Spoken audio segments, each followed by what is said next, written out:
Please welcome our 2015 Harvey Foster Award recipient, Chris Stevens.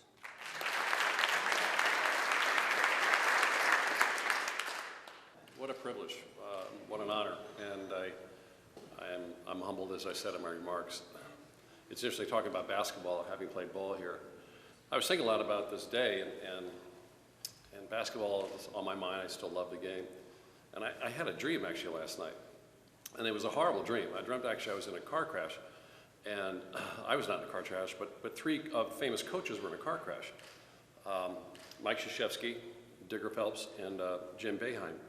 And they all three went to heaven, and when they came before God looked at Jim Boeheim and said, "What do you believe?" And Jim Boeheim says, "Well, I believe in teamwork and hard work and helping my kids get to where they want to be." And God looked favorably and gave him a seat at his left hand. And he said to Mike Krzyzewski, "What do you believe?"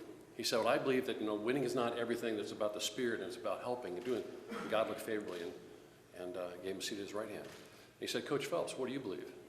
And Digger said, "I believe you're sitting in my seat."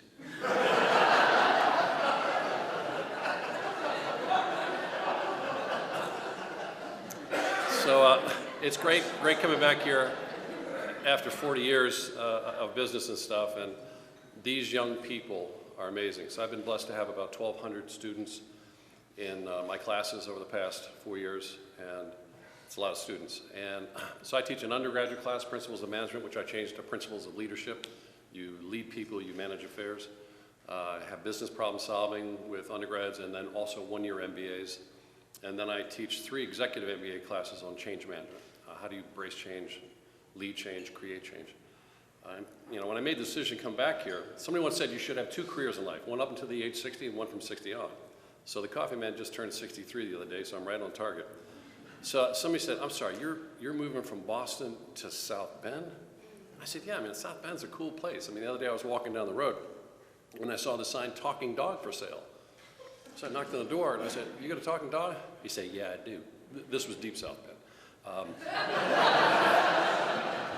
And I said, "Where is he?" He said, "He's around back." So I went around back and there's this old black dog lying there. I said, "You can talk?" He goes, "Well, yes, I can." I said, "Why don't you tell me about that?" He said, "Well, I learned to talk at a very young age. And they found out and they put me in the CIA. They flew me around the world and I rooted out a bunch of spies.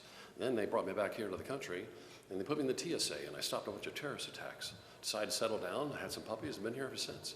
I said, "That's incredible." I went back and that dog's amazing. How much you want for him? They said, $10. I said, $10? Why do you sell a dog like that so cheaply? It's because he's a liar. He didn't do none of that stuff.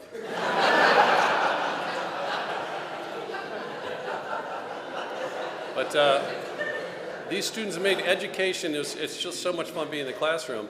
And I always have really interesting stories for my students. It reminds me of the story of the 5th grade teacher who said to her class, "Now I want you to go home and I want you to talk to your mommy and daddy. I want you to come back tomorrow with a story about something in your family that's got a moral to it." So they went back and came back, and the next day she goes, "Oh, gee, Judy, what do you have?" "Well, we're farmers, and so we take our eggs and we sell them for the money for the eggs, and we're in our truck, and my dad put on the brakes too fast, and the baskets fell and 3 eggs broke." "Well, what's the moral?" "Don't put all your eggs in one basket." Karen raises her hand. "Yes, Karen." "Well, we're farmers too, but our eggs, we want to be able to grow them into chickens. And we had a similar situation where some eggs broke." "Well, what's the moral?" "Don't count your chickens before they're hatched." Well, Johnny raises his hand. "Yes, Johnny." "Hey, my dad told me a story about Uncle Bob. Uncle Bob was a Marine pilot. I guess he was in Vietnam. He was in enemy territory, and he got shot, and he was on his way down. And the only thing he had in his helicopter was a machine gun, a machete, and a bottle of Jack Daniels. So he didn't want the bottle to break, so he drank the bottle of Jack Daniels. He landed in enemy territory. He was surrounded by 100 insurgents. He took the machine gun and killed 70 of them until he ran out of bullets. He took the machete and killed another 20 until the handle broke. Then he killed the balance of the final 10 with his bare hands." And the teacher goes, "That's a horrible story. What possibly could be the moral of that?" "Don't mess with Uncle Bob when he's been drinking." So kids are great. Kids are absolutely fabulous. I learn stuff from my students all the time. By the way, I do have more than just one pink shirt. I just want to be clear about that. When you're an unemployed teacher and a part-time, you don't have much money. But so I love being with these young people. And we do, in all my classes, live case studies. We've helped Stryker Corporation, Textron, Abercrombie Fitch, McDonald's, and I just had the global head of Ford Motor Company purchasing materials and from around the globe. And so the kids get to work on live challenges. And one of the reasons I came back here to teach was I've made my mistakes in life, have had my share of tragedy, as Bill pointed out, but we all have a scrapbook. And a lot of these kids have been through a lot, even at their young age, and they're just trying to find their way. And so I probably teach more about life than I do about the subject matter. And during the course of it, they learn about the subject matter. But I have, I come across some things that I try to help them remind, which is a quote by Maya Angelou that if you're going to remember what you did, if you're going to remember what you said, everyone's going to remember how you made them feel. So I try to help these kids understand it's important to connect with people. You're not doing business out in the world with companies or lawyers or doctors. You're dealing with people who have real feelings, and you need to respect and honor those feelings and respect the diversity of life. Lou Holtz had a very, very similar philosophy. Had 3 rules, didn't he? 4? Notre Dame football. But he had 3 rules in life, basically, for his players. And that was, 1, just be the best you can be in whatever it is you do. So I try to help the kids understand, you know what? Don't worry about the peer group pressure of being a wealth manager on Wall Street or doing what daddy or mommy wants you to do. Think about what your passion is. Confucius said, choose a job you love. You never have to work a day in your life. If you pursue what you love, the happiness will follow.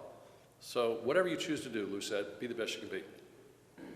His second rule was just do the right thing. There's so much pressure on people to hit the numbers, companies managing quarterly. I try to use examples like Volkswagen, very well-respected corporation. Look what they're dealing with. General Motors, look what Mary Barras had to deal with. Roger Clemens, Marion Jones, Andrew Weiner. Was it worth it? There's that little voice that talks to all of us, inside of us, and it really tells us and it talks to us. But you need to listen very carefully because it whispers very softly. You need to do the right thing. When you're going 70 miles an hour and that text comes in, it's from your girlfriend, and you want to return it, that voice is saying, don't do it. Do you do it? Do you take that extra beer and then decide, I can make it home, it's only 3 blocks, do you do it? So I try to help them understand that that's really, really important to just do the right thing. And then finally, Lou Holtz's third rule was show people that you care. And I think, if you think about Maya Angelou and Lou Holtz and others, that as they move forward in this society, in this world, they're our future leaders. And, there's 1 billion people in this world that live on $2.50 a day. There's another 2 billion live on $10 a day. There's a lot of poverty. There's a lot of chaos in the world. And my view is that NGOs aren't going to solve it. Education isn't going to solve it. Military is not going to solve it. And it's certainly not going to be the politicians. Business creates the wealth of the world. And the motto of Mendoza is ask more of business. So in the business school, I try to help these young people understand that it is their responsibility, that whatever they give in life, trust me, they'll give back more than twice in return. So I'm really, really proud to be a Notre Dame alumni person, if you call it that. I'm really humbled that you would choose to recognize me with this award. And Bill, thank you very much for your gracious remarks. And my classroom is a laboratory. If you've got challenges in your business, you've got things, come, because you'll be really impressed. Ford now wants to do something more with my classes. Stryker, after coming in last year, came back in the fall and has given me $20,000 to create Strike Force. And they actually met in Coleman Morris Hall, where I was last night for a short period of time. And 9 students were selected out of the presentations from this year. They're being 3-person projects. I'm taking them to Kalamazoo next Tuesday in a bus so they can do tours and everything. And they're going to work and get compensated for their efforts between now and December the 4th. So they are amazing students. You've got challenges, call the coffee man. I'd be happy to help you out. God bless.